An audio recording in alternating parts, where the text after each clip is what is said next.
Welcome back to movementprofessional.com. So today I'm going to demonstrate how to create torque on a barbell when you're preparing for a deadlift. And this is just to enhance grip throughout the whole hand, but especially the ulnar side of the hand near it's called the hypothenar eminence. So if you look at the hand here, you can kind of break it into quadrants. You have towards the fingers, towards the pinky side, towards the thumb side, and then down by the hand, close to the wrist, you have close to the thumb side here. That's called the thenar eminence. It's the fat muscular area here, or hopefully it's fat, it's got some muscle to it. And then this area here on the pinky side or the ulnar side would be the hypothenar eminence. And that's going to be an important part to create pressure into if you want to enhance your grip and you actually get more strength with the lift. And as the lift gets heavier, you need more of your hand. Otherwise, you're just going to lose the barbell. So this is going to be a theme with a lot of other challenging upper body movements. As the challenge gets greater, you need more of your hand.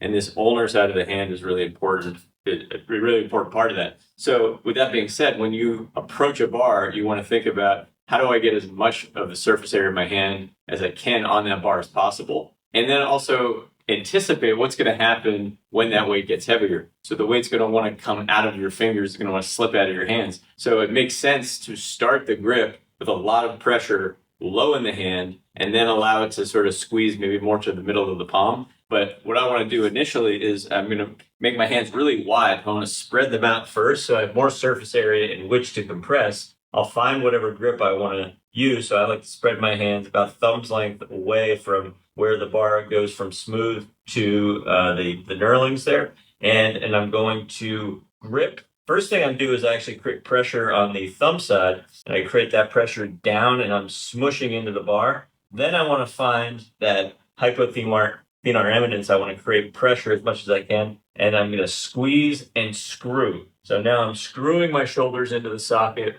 I'm crushing, and I feel the whole hand has pressure now. So I have pressure down, I'm compressing into the bar.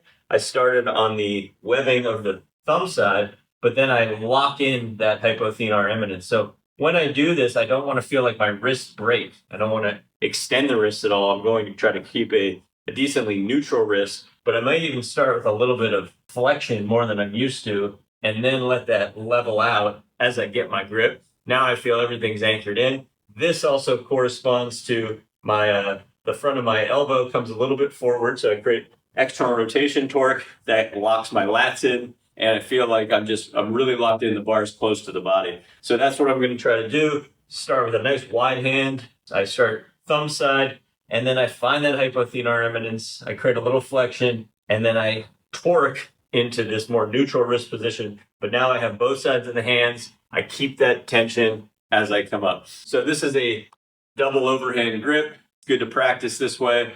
As the weight gets heavier, we might do a mixed grip, but we're still really shooting for how do I keep contact with that pinky side of the hand. You're going to get so much more out of your deadlifts. See you next time.